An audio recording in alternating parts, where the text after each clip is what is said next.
SensoCast, podcast da Senso Consultoria de Comunicação, para falar sobre jornalismo e comunicação corporativa em saúde, ciência e educação. Apresentado por Moura Leite Neto.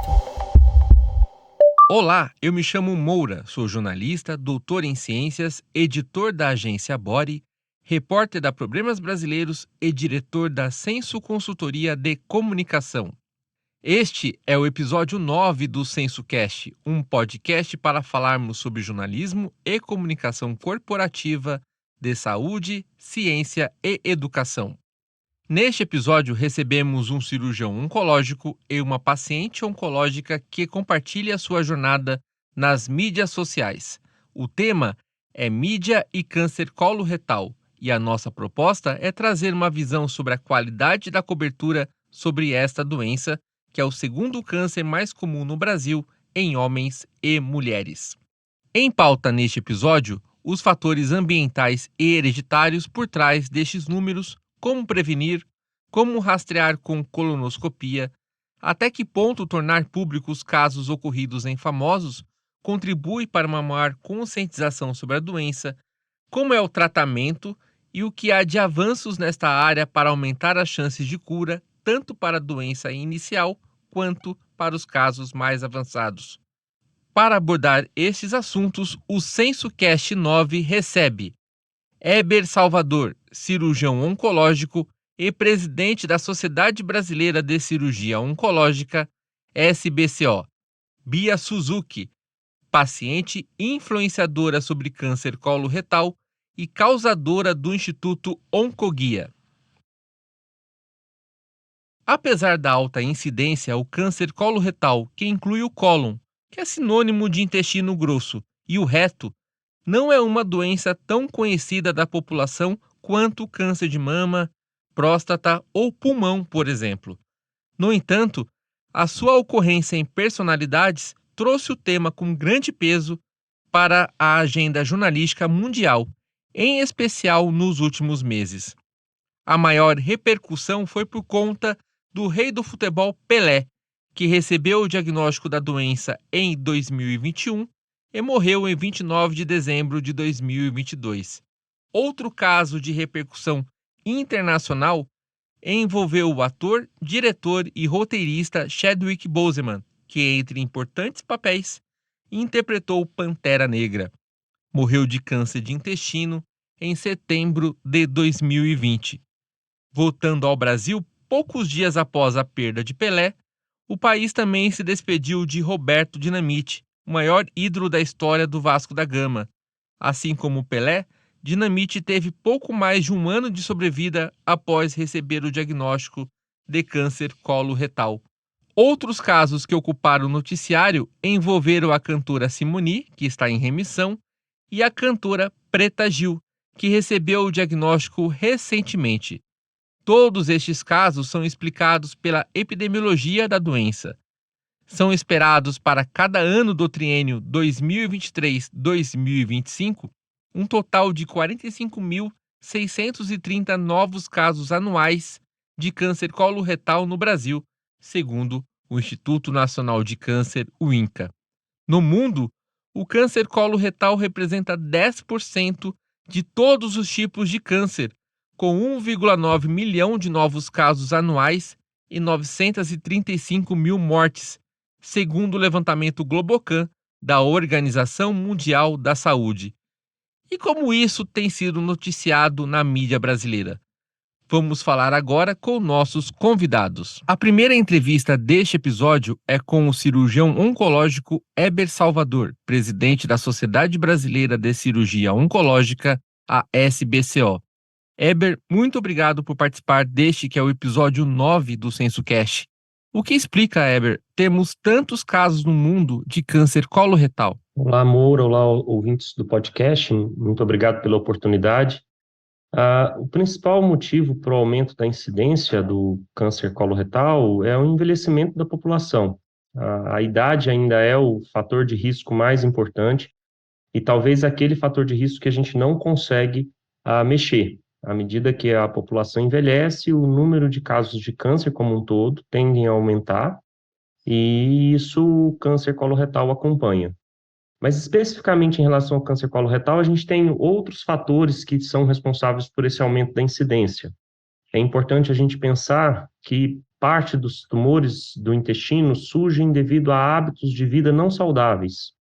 A obesidade está relacionada a um maior risco, a alimentação rica em carne vermelha, em carne processada. E, infelizmente, a gente vive uma epidemia desses hábitos de vida não saudáveis em todo o mundo. Então, a gente tem visto como consequência, entre outras, um aumento do número de casos de câncer do intestino. Por ser um câncer evitável, prevenível e passível de ser diagnosticado precocemente, entendo que nós, jornalistas e comunicadores de saúde em geral, temos muita informação capaz de impactar positivamente a vida das pessoas. Estou certo? Sim, com certeza, Moura. Toda a informação, tudo que traz à população à luz dos fatores de risco, de como entender os sinais do seu corpo e a partir de quando devem ser feitos exames de rastreamento e até em algumas situações especiais, quando esses exames devem começar mais cedo, todas essas informações são muito importantes. E a gente tem que usar esse lado positivo da mídia de trazer essa informação até a população, de difundir essa informação de uma forma clara, sem fazer nenhum tipo de alarmismo, mas trazendo a noção de que, em relação ao câncer do intestino, por exemplo, hábitos de vida saudáveis, procurar conhecer o seu organismo, perceber sinais, e a partir de uma determinada idade começar a fazer os exames de rastreamento, pode evitar que esse câncer aconteça ou diagnosticá-lo precocemente, aumentar muito as chances de cura. O rastreamento por colonoscopia é indicado para quais idades e como que a mídia pode contribuir para uma maior adesão a este exame? A colonoscopia é o exame mais difundido para rastreamento do câncer de cólon e reto, mas não é o único. Na verdade, a gente tem um outro exame, que é a pesquisa de sangue oculto nas fezes, que também é um exame eficaz para detectar principalmente tumores em estados mais iniciais, quando a pessoa não percebe a presença do sangue nas fezes. Então, é importante a gente deixar isso registrado. Mas a colonoscopia é o principal exame, uma vez que ele permite que você não só rastreie o câncer, mas principalmente rastreie os pólipos que podem se transformar em câncer. E aí vem o raciocínio de o porquê a gente faz a colonoscopia a partir de uma determinada idade. O pólipo, que é a lesão benigna, que pode se transformar num câncer de intestino, em geral, o fazem num período entre 5 e 10 anos. Então, o racional é que a gente comece a rastrear no momento em que os pólipos já tenham aparecido, mas antes deles se transformarem em câncer. E aí a gente tem visto na população mundial um aparecimento de casos de câncer de intestino numa idade até mais precoce do que costumava acontecer há algumas décadas atrás. Então, houve um aumento do número de casos em pacientes entre 50 e 60 anos. E nesse raciocínio do tempo que nós temos que fazer a colonoscopia antes do aparecimento do câncer, as recomendações internacionais têm mandado começar o rastreamento aos 45 anos. Aqui no Brasil, pela Sociedade Brasileira de Cirurgia Oncológica, essa também é a recomendação, mas recomendações oficiais do Ministério da Saúde, que não estão atualizadas, seguem apontando para um rastreamento após os 50 anos. De qualquer forma, o que a pessoa tem que ter em mente é que entre 45 e 50 anos é preciso fazer uma primeira colonoscopia, e essa data pode até ser mais precoce se a pessoa tem casos na família de câncer de intestino. Quando há casos na família, a pessoa deve fazer a primeira colonoscopia 10 anos antes da pessoa mais jovem que teve o câncer na família. Eu vou dar um exemplo. Então, um paciente de 45 anos desenvolveu o câncer, apareceu com câncer de intestino, então o seu irmão deve fazer a primeira colonoscopia aos 35 anos. Então, esse raciocínio é importante para manter a segurança e a efetividade do rastreamento. E qual é a contribuição da cirurgia para o câncer coloretal, tanto descoberto mais cedo, como para a doença descoberta numa fase mais avançada? A cirurgia tem papel nesses dois cenários, Moura. Para a doença inicial, ela tem um papel fundamental, um procedimento curativo, a remoção da área afetada pelo câncer no intestino, junto com a drenagem para os gânglios, que são as ínguas que estão próximas ao intestino,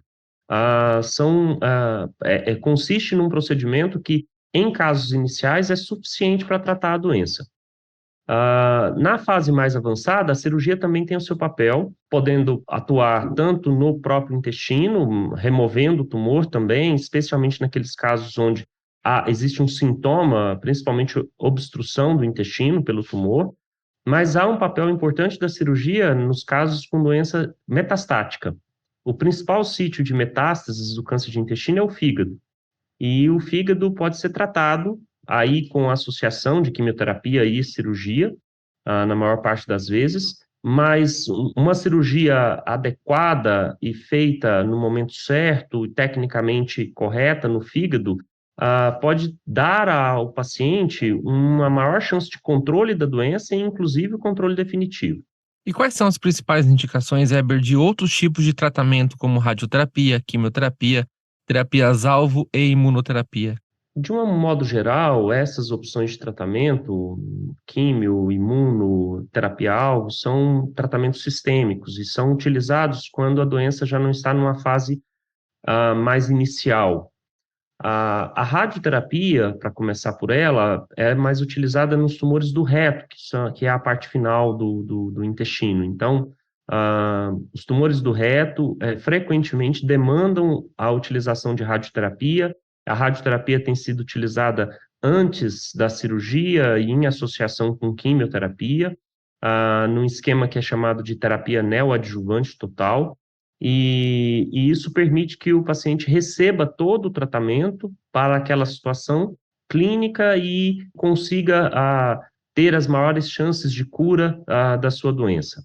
Em relação aos tumores do cólon e também do reto com metástases, aí se impõe a utilização da quimioterapia, que é o tratamento mais utilizado, e a evolução do conhecimento na oncologia permitiu a utilização de tratamentos tanto alvo específicos, que são a terapia-alvo, que parte do conhecimento de que alguns tumores do intestino têm algumas alterações genéticas específicas, e mais recentemente a imunoterapia, que é um tratamento que ensina ou ativa o sistema imunológico do paciente contra a neoplasia. Então, essas terapias, elas são mais recentes, elas têm uma indicação mais específica, então, infelizmente, não há indicação de imunoterapia para todos os casos de câncer de intestino metastáticos ainda, mas a gente antevê aí um grande futuro, um futuro muito promissor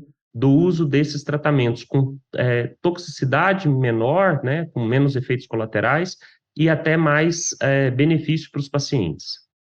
Em que medida uma personalidade trazer para a mídia o seu diagnóstico contribui, de fato, para um maior conhecimento da população sobre o tema, neste caso, câncer coloretal? Eu acho que esse ponto se linka com aquela segunda pergunta que a gente respondeu sobre como vocês, jornalistas, têm uma ferramenta muito importante para chamar a atenção da população, alertar a respeito da necessidade do rastreamento, a necessidade de se fazer a mudança de estilo de vida e, enfim, aumentar as chances da pessoa não ter o câncer ou, se tiver, ser diagnosticado precocemente e ser curado. Toda vez que alguém conhecido vem à mídia e anuncia que tem uma doença como um câncer do intestino, a gente viu aí esses exemplos que você citou anteriormente, eu acho que é fazer de uma situação, obviamente, triste, né, uma questão de saúde importante, fazer disso uma motivação para alertar as pessoas que em situações parecidas elas precisam, né, procurar assistência, ou até mesmo antes disso, a gente tem falado muito, aproveitado esse momento em que esses casos foram anunciados, para falar que a gente pode agir num momento anterior a isso, que é a questão do rastreamento. Então, essa mensagem, ela tem um alcance muito grande na população. Então, você usa um âncora, né, a teoria do âncora, você usa um âncora, você usa uma pessoa que tem notoriedade, aquilo acaba chamando e tecendo um pano de fundo que atrai a atenção das pessoas Então, acho que é muito positivo, agradeço muito a essas pessoas que tiveram essa coragem de vir a público, de dizer da sua saúde, de dizer de um problema que estão enfrentando, porque esse alerta é um alerta muito poderoso para a população em geral. E quais são, na sua visão de médico, os cuidados para que esta cobertura na imprensa não se torne sensacionalista? Esse limite é um limite muito, às vezes, tênue, Moro, e precisa ser observado. Eu acho que a sequência, o que tem que acontecer é a pessoa, personalidade que eventualmente diagnosticou uma doença como essa, se ele se sentir motivado e sentir que aquilo é uma contribuição para a população em geral, vir a público, dizer que foi diagnosticado, dizer que está fazendo o tratamento, trazer até informações sobre o tratamento, isso é interessante. Mas eu entendo que esse é o limite do alcance da informação, porque cada pessoa passando por um tratamento de um câncer coloretal, por exemplo, tem a reação, o organismo tem uma reação que é muito pessoal, é muito particular. Então, vai ter pessoas que vão passar pelo tratamento com muito poucos sintomas colaterais, tem pessoas que passam pelo tratamento com sintomas mais importantes, e aí, aquele acompanhamento diário do que está acontecendo, aí a gente perde um pouco o fio da meada do que a gente precisa trazer de informação. Então, acho que sempre trazer a informação e parametrizada por questões técnicas, porque senão, o mesmo alcance que eu disse anteriormente que tem quando uma pessoa conhecida vem à mídia e anuncia que está passando por um problema de saúde, câncer do intestino, câncer da mama, enfim, câncer de próstata, o mesmo alcance que você tem nesse sentido, se essa mesma pessoa passa a entregar informações que podem distorcer a ideia de como o tratamento é feito, ou o que deve ser feito no tratamento, aí a gente não está contribuindo. A gente deixou de contribuir, aí a gente passa para o sensacionalismo, e isso não contribui positivamente para aquilo que a gente acha que pode ser a mensagem a ser levada para a população. Heber, muito obrigado por sua participação neste que é o episódio 9 do SensoCast. Algo mais que gostaria de acrescentar? Agradecer novamente pela oportunidade, Moura, te parabenizar pelo trabalho da Senso nesse podcast, trazer informação para a população, trazer informação para as pessoas a respeito do câncer é sempre muito importante, e dizer para todos, cuidem-se, conheçam o seu corpo, percebam os sinais e fiquem atentos. Muito obrigado. Esta foi a participação do cirurgião oncológico Heber Salvador, presidente da Sociedade Brasileira de Cirurgia Oncológica, a SBCO. Nossa convidada agora é Bia Suzuki, paciente influenciadora sobre câncer coloretal e causadora do Instituto Oncoguia. Bia, muito obrigado por estar conosco no SensoCast. Como tem sido para você compartilhar sua história como uma mulher que descobriu o câncer de intestino tão jovem? Oi, Moura, oi todos. É prazer imenso estar aqui com vocês. Obrigada mais uma vez pelo convite. É muito bom poder agregar de alguma forma com a minha história, né? E sobre a sua pergunta, tem sido muito gratificante, porque eu jamais imaginaria que toda a minha experiência poderia somar, sabe, na vida de outros pacientes e também de poder conscientizar, sabe, a população no geral, jovens como eu, quanto pessoas de qualquer idade, a procurar cuidar mais da saúde. Bia, o rastreamento com colonoscopia é indicado a partir dos 45 anos ou 10 anos antes da idade de alguém da família que teve a doença. Sendo que também tem o exame também de sangue oculto nas fezes. Você, por sua vez, teve o diagnóstico muito jovem, na faixa dos 20, 25 anos, né? Quais sintomas você tinha, Bia? E o fato de o câncer coloretal ser incomum na faixa etária que você teve, dificultou de alguma forma que os médicos soubessem o que estava acontecendo contigo? Então, os meus sintomas começaram aos 22. E eu falo hoje em dia que justamente pela falta de informação, eu negligenciei a minha saúde. Na época eu só tinha sangramento ao evacuar, o intestino prendia, eu fazia força e saía o sangue no papel. E aí, na época, eu cheguei aí no proctologista, ele me examinou, passou o pedido de exame de colonoscopia, só que na época eu falo, né, que é justamente o motivo de eu falar tanto sobre o assunto hoje em dia. Eu guardei o pedido do exame na gaveta e negligenciei totalmente. Na época, a minha mãe tinha passado por uma cirurgia de hemorroida e ela me relatava que tinha todos os mesmos sintomas que eu. Aí eu pensava, imagina, né, eu com 22 anos vou ter alguma doença? Não deve ser possível isso. E acabei ignorando, e com o passar do tempo, os outros sintomas foram surgindo. Dor e inchaço abdominal, sensação de evacuação incompleta, perda de peso, o sangramento que eu tive no início piorou, passou a ser diário. E aí, com 24 anos, eu senti uma dor muito forte e eu fui no postinho de saúde na cidade onde eu morava. E eu relatei para o clínico geral tudo que eu vinha sentindo há tanto tempo. E aí ele fez um pedido de hemograma e até então, por mais que ele soubesse do meu sangramento, ele tratava isso como uma anemia por falta de ferro. E aí ele fez o pedido de exame de colonoscopia que demorou 1 ano para ser realizado pelo SUS, né? Aí mais essa espera, aí os sintomas piorando, e foi através dessa colonoscopia que eu fui diagnosticada, né, com 25 anos. E realmente, assim, eu acho que ninguém espera, né? Acho que nem o próprio paciente espera que com 25 anos ou com 22 você vai ser diagnosticado com um câncer, né? Eu acho que justamente pela falta de informação eu me senti à vontade para negligenciar, sabe? Para deixar para depois. Bia, como que você avalia a cobertura que nós jornalistas e comunicadores de saúde em geral demos nesses últimos meses ao câncer coloretal? Você se recorda de erros e acertos?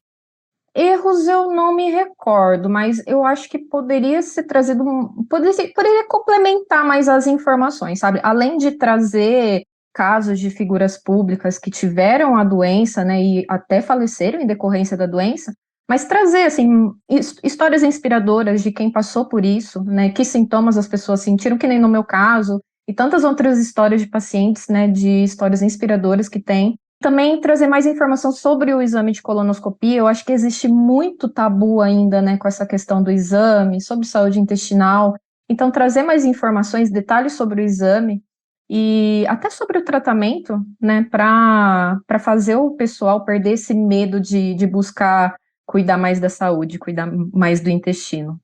O que eu estava pensando aqui perguntar para você agora era justamente sobre quais os assuntos sobre câncer coloretal que, na sua visão, deveriam ser mais bem amplamente divulgados? Esta questão dos exames é um ponto importante, então, imagino, né, que você acabou de colocar. Além disso, haveria mais alguma coisa que você se recorde agora? Acho que do tratamento em si, eu me colocando no lugar da Bia de 25 anos, né, quando foi diagnosticada, eu procurei por informações. Primeiro, eu procurei por pacientes que tivessem o mesmo diagnóstico e não encontrei ninguém. Então, isso, sabe, eu fiquei muito assustada. Tipo, ai, cadê esse pessoal para me contar a história, para me dar esperança, né, de uma vida pós-câncer? Também o que eu senti falta é de informações, tipo, nem todo tratamento é igual e tá tudo bem. O médico vai decidir o seu tratamento pelo que for melhor para o seu caso. Então, a questão de. Porque quando a gente ouve sobre câncer, a gente sempre pensa, né? Quimioterapia, vai ter queda de cabelo, cirurgia e ostomia. Só que eu acho que tudo isso falta um pouco de informação, né? Porque é muito generalizado. Então, que nem o meu tratamento foi cirúrgico. Mas no início, quando eu fui diagnosticada, a visão do câncer que eu tinha era, vou fazer quimioterapia. E eu acho que falta mais essas informações, e principalmente, igual eu te falei, da ostomia, né? Porque quando eu fui fazer cirurgia e minha médica falou da possibilidade de ficar ostomizada, eu nunca tinha ouvido falar sobre o assunto, não sabia como vivia uma pessoa com ostomia, e hoje em dia eu falo, né, que desinformação gera insegurança. Então, se o paciente ou a população em geral já souber mais um pouco desse assunto, vai dar uma confiança maior, né, para essa jornada. E Bia, como é que você trabalha para mesclar suas experiências como paciente oncológica com um conteúdo informativo de qualidade que eu observo, né, eu acompanho suas mídias sociais, que você leva para seus seguidores? Eu gosto de trazer muitas informações de uma forma mais didática, né, mais descontraída, né? Porque eu acho que falar de saúde intestinal, de cocô, intestino, tem que ser um pouco descontraído, né, para o pessoal aceitar isso. E então eu trago a informação de uma forma que fique mais fácil o entendimento para os seguidores, né? Assim, os médicos eles procuram ter o conhecimento justamente para cuidar bem dos pacientes. Só que ter essa visão do paciente que sente na pele, né, eu gosto de trazer isso justamente para ter a informação, para passar a informação e para dar o acolhimento também para quem está passando por aquilo. Seus perfis, Bia, nas mídias sociais são apenas para pacientes diagnosticados com câncer ou também acompanhantes e demais pessoas interessadas em viver com qualidade? É tanto para o paciente, né, para ele se identificar com a minha história, não se sentir sozinho, tem toda a questão do amparo, mas também para familiar, claro, porque eu também já tive no lugar do familiar, porque meu pai também teve um outro tipo de câncer. E também para o público geral, claro, né? Eu acho que as pessoas têm que entender que ter bons hábitos não é só ter uma boa alimentação e fazer exercício físico, né? Tem que ser um combo completo e também fazer os exames de rotina. Então, ali todo mundo é bem-vindo. E para quem está nos acompanhando, deixa aqui os seus arrobas. Como que as pessoas, Bia, podem acompanhar o seu trabalho nas mídias sociais? O meu perfil no Instagram, que eu sou mais ativa lá, é @BiaSuzuki. Também estou no Facebook como Bia Suzuki. Eu tenho um grupo de apoio que chama Papo Reto, onde tem pacientes e familiares de pacientes. Trago lá muitas informações também.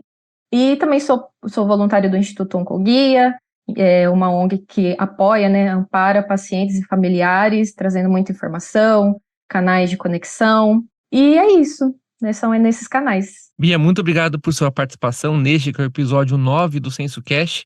Algo mais que você gostaria de acrescentar? Bom, eu queria deixar uma mensagem para os pacientes, né? E também para os familiares, claro, né? Não desistam do seu caso, né? Eu sou uma prova aí de tanta coisa que eu passei e a gente está bem. Eu conheço várias histórias inspiradoras também de pessoas com casos diferentes e que estão vivendo bem. E tem uma frase de uma oncologista que eu tenho muita amizade, que ela disse uma vez que existe um fator que nem a ciência e nem o conhecimento controla, nem o médico controla, que é o que o paciente faz por ele, né? Então, não desistam do seu caso. E para o público geral, cuidem da saúde, não negligenciem, não deixem a saúde para depois, que é a nossa maior prioridade. Muito obrigado, Bia. Esta foi a participação de Bia Suzuki, paciente influenciadora sobre câncer coloretal e causadora do Instituto Oncoguia. E assim encerramos o episódio 9 do SensoCast. Conversamos com o cirurgião oncológico Heber Salvador e a paciente e influenciadora Bia Suzuki. Nos acompanhe nas mídias sociais e em nosso site sensocomunicação, sem cedilha e sem tio.com.br. Um grande abraço e até o próximo episódio. Este podcast é uma produção Senso Consultoria de Comunicação e Estúdio Banca Podcast. Apoio Banca de Conteúdo.